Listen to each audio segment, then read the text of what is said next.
Damos início a mais um programa Anatomia do Poder para entrevistar um queridíssimo amigo.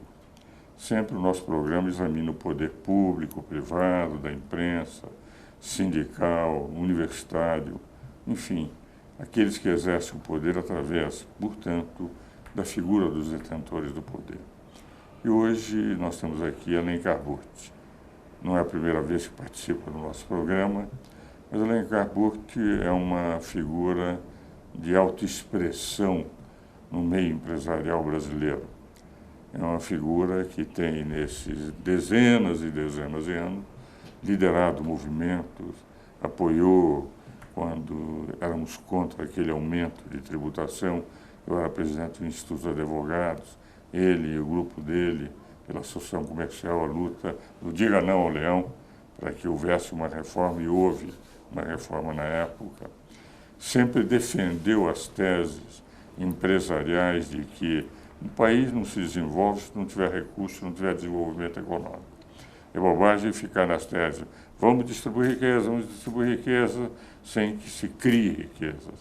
O país que não cria riqueza e distribui, evidentemente, é um país que tem como destino o fracasso. Veja, por exemplo, essa patética figura do presidente da Bolívia, com um tribunal que é capacho do que faz o executivo e que levou o país a ruir num dos países com maior potencialidade da América, que era a Venezuela. Alencar Burti sempre defendeu as grandes teses, as corretas teses no direito empresarial, nos meios empresariais, e de que um país vai crescer se se desenvolver economicamente. Sim, crescer nos Estados Unidos, Alemanha, China, Japão, e ele é um líder empresarial.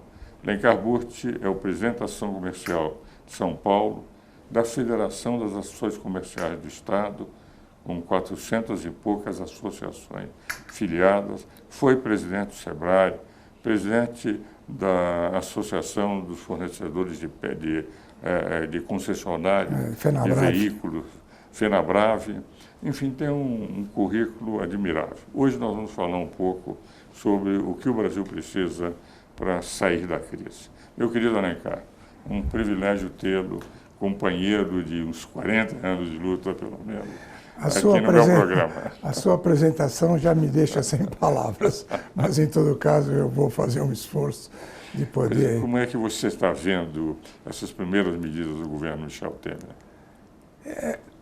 Não são as que a gente desejaria, mas eu acredito que ele esteja fazendo o possível dentro da situação em que ele recebeu os 13 anos que você lutou, mostrou e pouca gente acreditou aonde o Brasil seria levado por um governo que estava distribuindo o que não tinha. Então, quando você dá o que não tem, você tira de alguém. E isto foi que, em vez de criar uma situação social estável, criou uma camuflagem que agora começa a brotar todos os efeitos nocivos que foi essa má distribuição de rendas que o Brasil não tinha.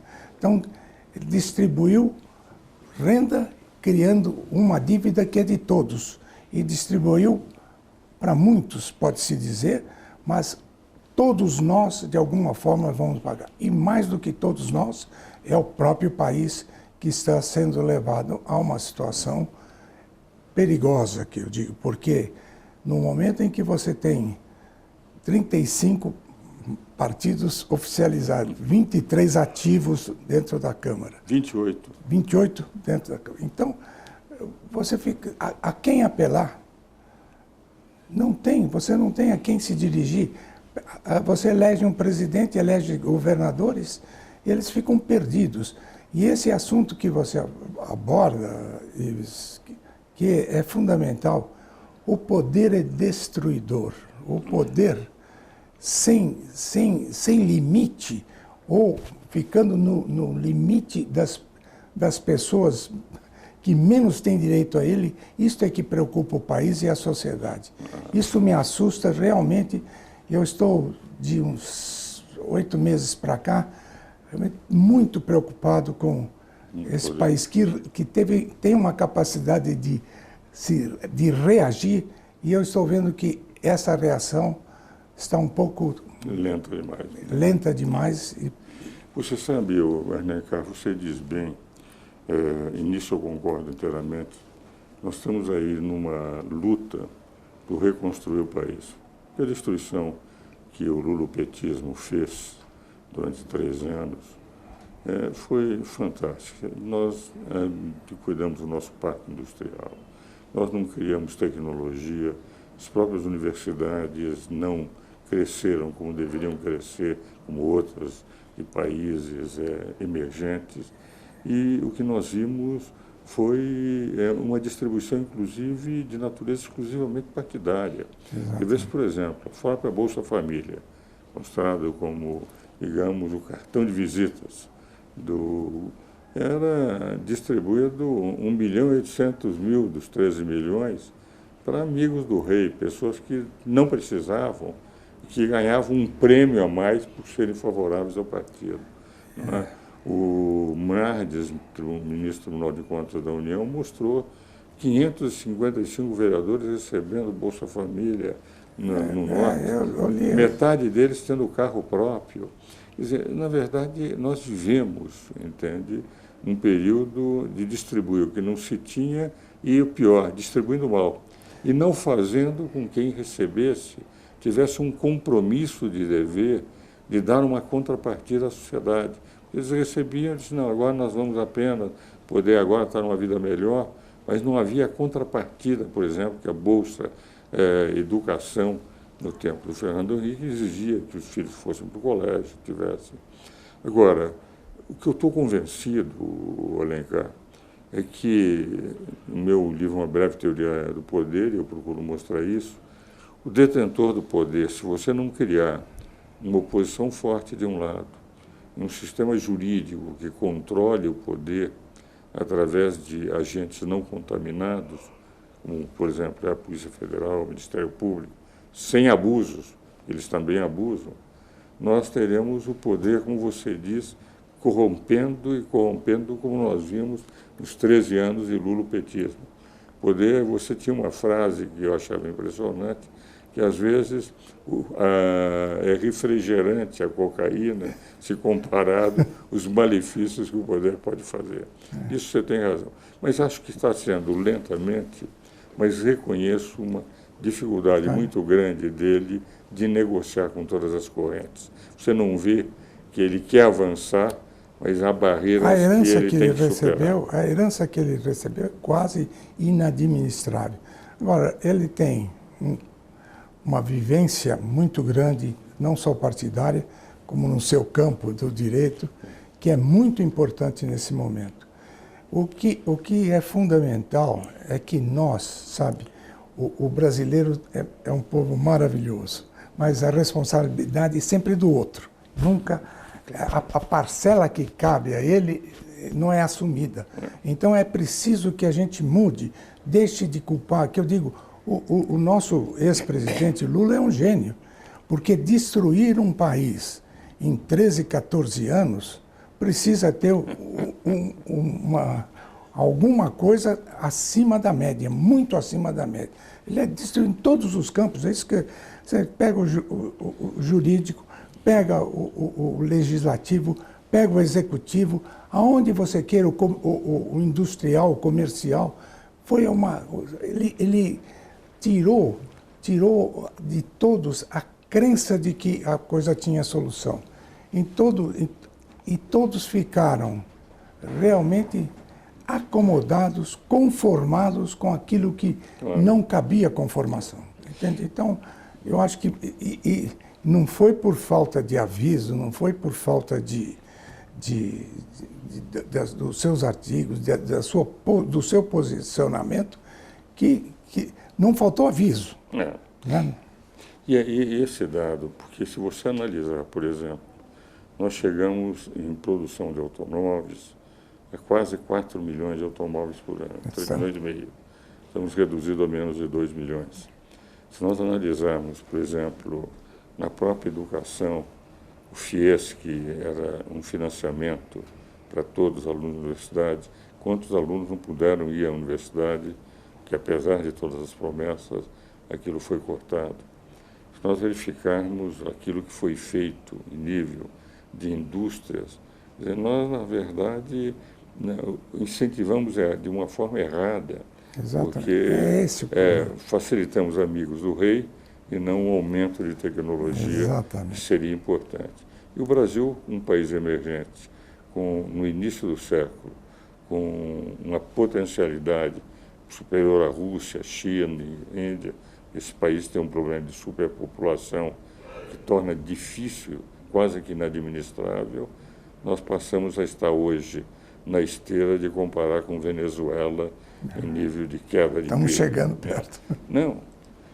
Eu tenho a impressão que esse é o grande problema, como reconstruir. Meu artigo de segunda-feira no Estado de São Paulo, reconstruindo uma narração arrasada, mostrava como é difícil você poder enfrentar com recursos limitados, queda de receita em decorrência de queda de produção por parte das indústrias, como é difícil, indiscutivelmente, você poder enfrentar todas as frentes em que houve uma derrota monumental do Brasil nesses 13 anos e que tem que primeiro ser reconstruídas para depois nós começarmos a progredir. Nós vamos falar de tudo isso no segundo bloco, e aí, infelizmente, o tempo é nosso inimigo. Não, é claro. Está chegando ao fim. É porque senão nós viramos burocratas também. Mas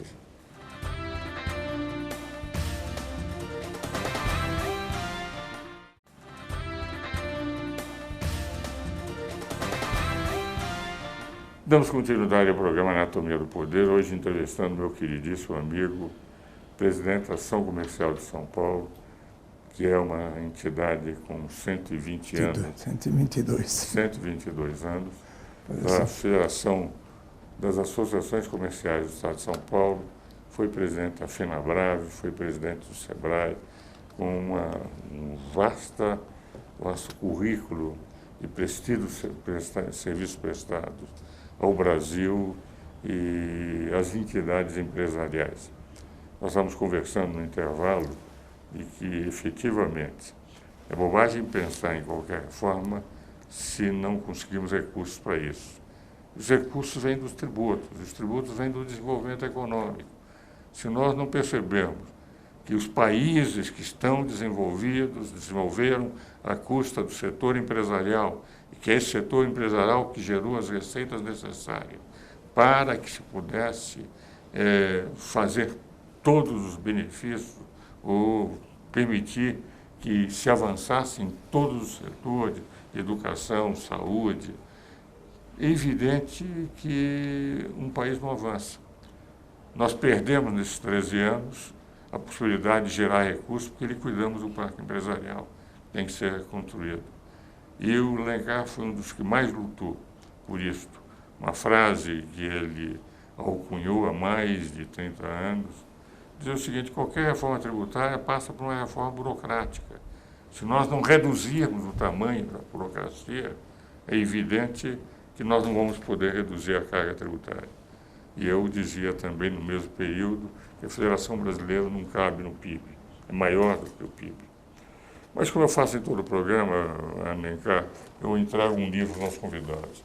Esse é um debate que promovemos no Instituto, no Centro de Extensão Universitária, Escola de Direito, que eu fundei em 1972, sobre segurança jurídica em matéria tributária. Exatamente. Como obter confiança nas leis tributárias, previsibilidade nas leis tributárias, eficiência nas leis tributárias, clareza nas leis tributárias.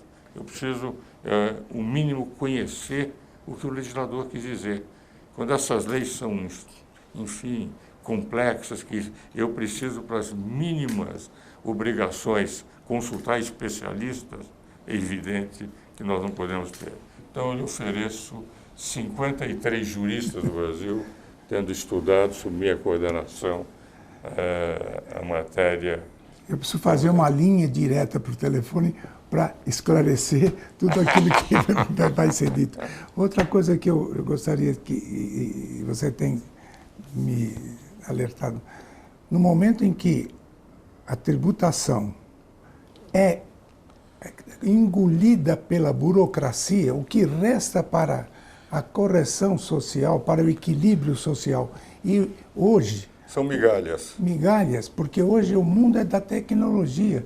E o que precisa se investir em tecnologia para que essa tecnologia reverta em benefício da sociedade, não ocorre porque a estrutura do governo, a burocracia, a estrutura consome uma parcela brutal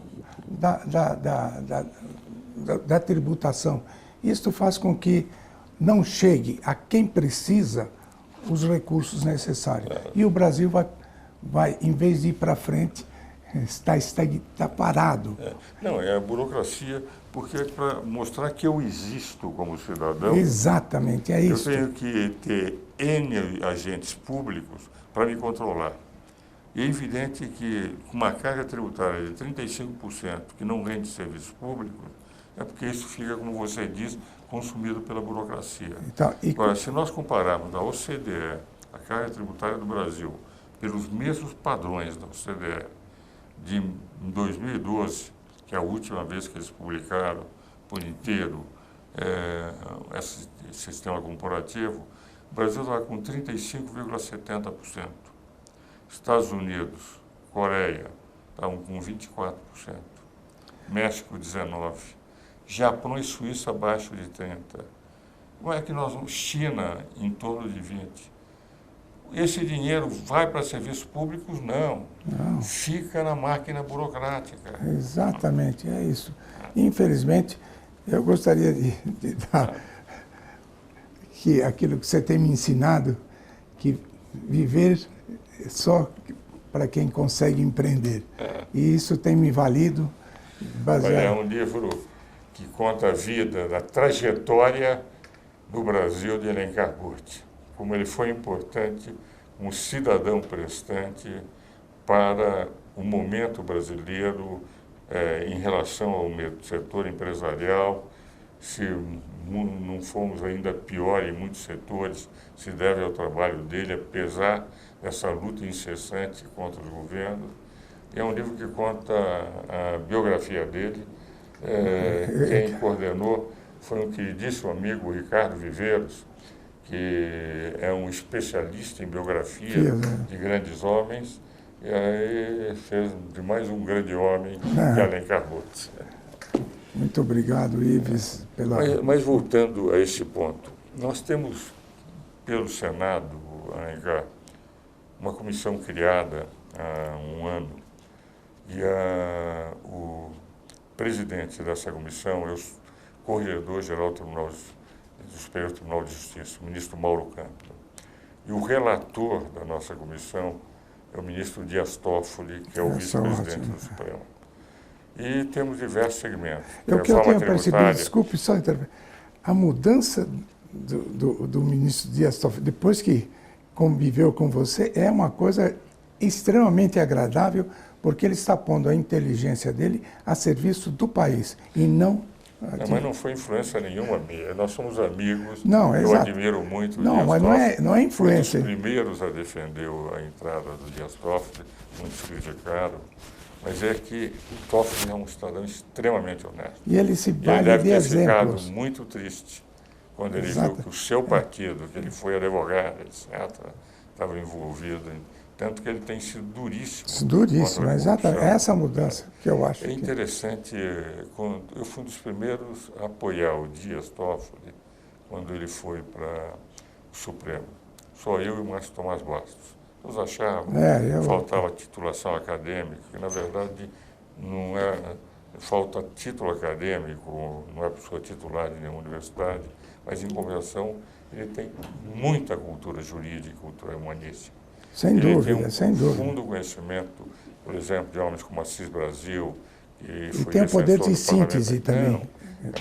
E um dos aspectos que mostra a personalidade do Toffoli, Alencar, quando ele levou o parecer como advogado-geral da União indicado pelo Lula, de que a lei de anistia era irrevogável, porque feria a Constituição, o Lula chamou e pediu para que ele mudasse o parecer. Ele disse, não mudo. Perderia o cargo, mas não, o Lula manteve, que é um homem digno, um homem honesto. E ele está mostrando como ministro supremo, como é um ministro de elevado nível. Ele tem sido surpreendente para todo mundo, mas não para mim. Então isso é importante porque para quem não convive com o centro e que estuda isso como você tem feito, sabe, não é trabalhar sobre o efeito, é sobre a causa. Exatamente. Então isto, quer dizer, quando um homem desse que você defende e que vem e que sai desse efeito nocivo que nós estamos vivendo, porque viu que o que você dizia era realidade, não era uma opção política, Exatamente. e sim era uma opção de brasileiro que quer o bem do país. Então, são essas coisas. E ele, sem dúvida nenhuma, ele tem esse poder de sentir, transmitir a fórmula de que a gente comece a ser responsável, como ele foi, mudando de posição porque estava errado. Não é que ele criticou antes de viver. A gente tem que viver o problema e depois encontrar a solução. Exatamente. E o Toffoli tem essa virtude. É vice-presidente, vai ser um excelente presidente do Supremo, substituição ao Carmen Lúcia. Nesse particular, eu quero fazer uma justa homenagem ao Lula, porque foram 2 ministros que ele nomeou a Carmen Lúcia. Aliás, os ministros que ele nomeou e a própria Dilma foram ministros que não se pode criticar. O Supremo, eu tenho discordado do Supremo, do protagonismo do Supremo, quando o Supremo torna-se legislador positivo. Mas todos eles têm um perfil de jurista que, inclusive, é admirável. Embora eu, como mais velho, tenha o direito de, às vezes, discordar. Mas só para terminar, porque estamos chegando ao fim do programa, Alencar, um dado. Nós estamos com essa comissão para desburocratizar o Brasil. E temos um projeto de lei com anteprojeto com 56 artigos, que eu vou até lhe mandar para sugestões, que pretendemos, uma vez aprovado pela comissão, enviar para o Senado Federal. A intenção é fazer o servidor público estar a serviço do cidadão, não é o cidadão que está a serviço do servidor público. E eu gostaria de pôr à sua disposição, diante disto, sabendo o quanto você se preocupa com o bem do país e da sua sociedade, o nosso jornal, que é eletrônico, que você mandasse esses artigos, que nós pudéssemos pôr para mostrar que ele atinge os 420 municípios e que o cidadão, por mais simples ou menos, comece a tomar conhecimento do que tem que ser feito. E eu acho que você, como vem fazendo desde que eu conheço, nós não temos poucos meses de vida, né? Temos bastante, poder contribuir para que esse pensamento dissemine em toda a sociedade e que o brasileiro se torne responsável em relação ao seu país, que é uma maravilha. Muito Meu caro Alencar, eu agradeço muito. Vou mandar e vou, inclusive, comunicar aos ministros Campbell que ele também que está à disposição do jornal eletrônico. Eu te mando tudo aqui. Muito obrigado pela sua presença, eu é que Alencar. Agradeço. Meu telespectador, eu espero novamente todos os telespectadores de todos os estados do Brasil no próximo domingo.